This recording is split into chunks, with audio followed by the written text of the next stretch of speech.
اگر آج مسلم ممالک ایک نہ ہوں گے تو کل ایک ایک کر تمام مسلم ممالک ختم ہو جائیں گے۔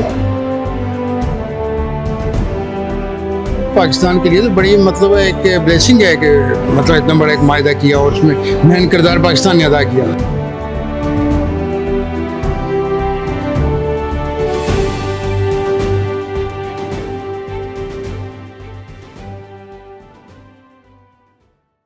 ناظرین، اللہ تعالیٰ نے پاکستان کو بہت ہی کامیابی سے نوازا۔ مارکہ حق 2025 کے بعد مکہ مشترکہ دفاعی معاہدہ بھی طے پا گیا۔ جی ناظرین، پاکستان، سعودی عربیہ اور ترکیہ کے درمیان مکہ جوائنٹ ڈیفنس ایگریمنٹ طے پا گیا۔ یہ معاہدہ 7 اگست کو طے پایا ہے اور اس پہ تینوں ممالک کے سربراہان نے دستخط کر کے اس پر اپنی دوستی کی مہر لگا دی۔ ناظرین، اس میں کہا گیا ہے، اس معاہدے کی جو خاص بات ہے وہ یہ ہے کہ کسی ایک ملک پر بھی مسلح حملہ تینوں ممالک پر حملہ تصور ہوگا۔ یہ ایگریمنٹ کسی دوسرے ملک کے خلاف نہیں ہے، بلکہ اس کا مقصد ہے خطے میں امن و استحکام اور خوشحالی لانا۔ عوام اس معاہدے سے بہت خوش ہے اور ان میں جوش و خروش جو ہے وہ دیدنی ہے۔ لوگ کہتے ہیں کہ بہت اچھا معاہدہ ہے، اسی لیے آج میں لوگوں کے بیچ میں آئی ہوں اور ان سے جانتی ہوں کہ وہ اس معاہدے کو کیسے دیکھتے ہیں۔ جی بالکل، ہماری تو خواہش یہی ہے کہ باقی ملک بھی اس میں شامل ہو جائیں، جو نیبرنگ کنٹریز ہیں، جو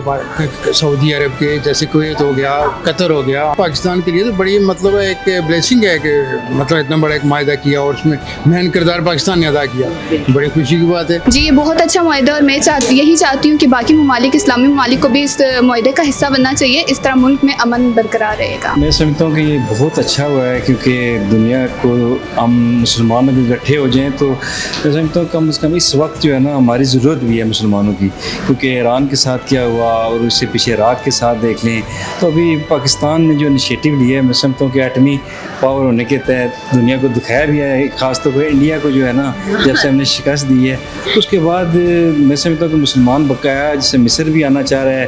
اور ازبکستان بھی آنا، آذربائیجان بھی ہے، تو میں سمجھتا ہوں نیئر فیوچر میں بہت ساری کنٹری جو ہیں انشاءاللہ امید ہے کہ اس معاہدے میں آئیں گی اور اس وقت ہماری ضرورت بھی ہے مسلمانوں کی۔ جی، میرے خیال سے بالکل باقی سارے اسلامی ممالک کو کرنا چاہیے ایگریمنٹ اور معاہدہ کرنا چاہیے، ایک ساتھ اکٹھے کھڑے ہونا چاہیے سب مسلمس کو، سب مسلم کنٹریز کو، تو آئی تھنک یہ بہتر رہے گا۔ ابھی دیکھیں ہمارے پرائم منسٹر نے اور ہمارے اپنا فیلڈ مارشل نے انیشیٹو لیا ہے اور ان صاحبان کی کوششوں سے پاکستان کا نام اللہ تعالیٰ نے عالم اسلام میں بہت بلند کیا ہے، اور ہماری یہ خواہش ہے کہ اللہ تعالیٰ کے فضل و کرم سے باقی جو اسلامی ممالک ہیں وہ بھی اس کا حصہ بنے، تاکہ ہم مسلمان ایک متحد اچھی قوت بن کے اس دنیا میں ابھریں، اور یہ ہمارے مسلمانوں کے لیے ایک فخر کا باعث بھی ہے اور ہمارے لیے اعزاز بھی ہے اور سیفٹی بھی ہے۔ اگر آج تمام مسلم ممالک اکٹھے ہو گئے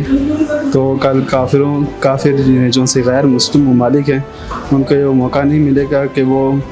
مسلم ممالک پر حملہ کر سکیں۔ اگر آج مسلم ممالک اکٹھا نہ ہوئے تو کل ان کو موقع مل جائے گا، وہ ایک ایک کر تمام مسلم ممالک کو ختم کر دیں گے۔ جی بالکل، ہماری تو ویسے تو ہم بہت زیادہ خوش ہیں اس معاہدے سے، اس ایگریمنٹ سے، کیونکہ ہمیں مکہ کی اس کی حفاظت کے لیے ہمیں چنا گیا پاکستان کی کنٹری کو، اور جیسے کہ پاکستان اور ترکی دونوں اس چیز کو دیکھ رہے ہیں، اس کا ڈیفینس کے لیے آگے بڑھے ہیں، تو میں چاہتا ہوں کہ جتنے بھی اسلامی ممالک ہیں جیسے ایران، عراق، ویسے تو ہمارے انڈیا سے بھی ریلیٹڈ ہمارا آدھے سے زیادہ ان کی جتنی پاپولیشن ہے مسلمان ہیں، تو وہ بھی حصہ لیں، لیکن نہیں، کچھ مشکلات اور مسائل کی وجہ سے ہم یہ چیز نہیں کر سکتے، لیکن جتنے بقایا دوسرے ممالک ہیں وہ حصہ ضرور لیں۔ جی بالکل ضرور آنا چاہیے، ہم ایک انسانیت کے ناطے اور ایک مسلمان ہونے کے ناطے ہمیں اس چیز میں تعاون کرنا چاہیے، بڑھ چڑھ کے حصہ لینا چاہیے۔ اس ایگریمنٹ کو کیسے دیکھتے ہیں جو بھی ڈیفنس معاہدہ ہوا ہے؟ اس ایگریمنٹ کو اس ریفرنس سے کہ ہر ایک کی سیکیور ہونا چاہیے، ہر بندہ، ہر مسلمان ممالک بھی اور جہاں بھی ہیں ان کو سیکیور ہونا چاہیے۔ جڑیں گے تو مزید اور ایک دوسرے کو دیکھ کے جذبہ بڑھے گا۔ جی ناظرین، دیکھا آپ نے کہ عوام کا کیا کہنا ہے۔ عوام جو ہے پاکستان، ترکی اور سعودی عربیہ کے اس معاہدے سے بہت خوش ہے، لیکن ساتھ ساتھ عوام کا یہ بھی کہنا ہے کہ جو ممالک خطے میں امن اور استحکام کے خواہاں ہیں ان کو بھی اس ایگریمنٹ میں شامل ہونا چاہیے۔